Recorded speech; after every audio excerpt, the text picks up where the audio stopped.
आपण थेट जाऊयात आपले प्रतिनिधी भारत गोरेगावकर यांच्याकडे।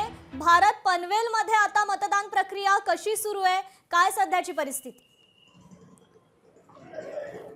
कृपा, आपण पनवेलच्या महानगरपालिकेचे मतदानाची प्रक्रिया सकाळी 7:30 वाजल्यापासून सुरू झालेली आहे।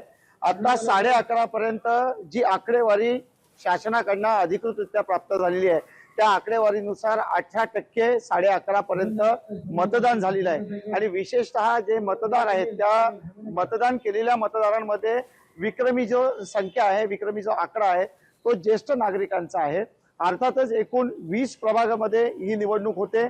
78 एकूण नगरसेवकांच्या जागा आहेत, त्यापैकी 7 जागांच्या ठिकाणी उमेदवार बिनविरोध निर्वाचित झालेले आहेत।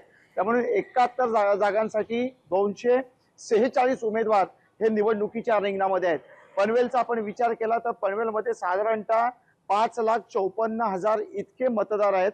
जास्तीत जास्त मतदारांनी मतदान केंद्रावरती जाऊन आपला मतदानाचा हक्क बजावावा यासाठी अर्थातच अभियान लोकशाही मराठीकडनं सुद्धा सुरू आहे, आवाहन सुरू आहे। प्रत्येक मतदान केंद्रावरती कोणाचीही गैरसोय होणार नाही किंवा कोणताही अनुचित प्रकार घडणार नाही यासाठी चोख पोलीस बंदोबस्त ठेवण्यात आलेला आहे। वरिष्ठ अधिकारी जे आहेत, भरारी पथक जे आहेत ते प्रत्येक तासागणिक म्हणा, अर्ध्या तासागणिक म्हणा, प्रत्येक मतदान केंद्रावरती भेटी देत आहेत।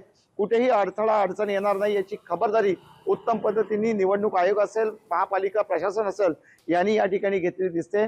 सुदैवाने सकाळी 7:30 वाजल्यापासून आतापर्यंत संपूर्ण पनवेल महानगरपालिकेच्या मतदान प्रक्रियेमध्ये कुठेही कुठल्या मशीनचा तांत्रिक बिघाड असेल किंवा अन्य कोणती घटना असेल असं कोण जी निश्चितच भारत, धन्यवाद आपण दिलेल्या या अपडेट संदर्भात।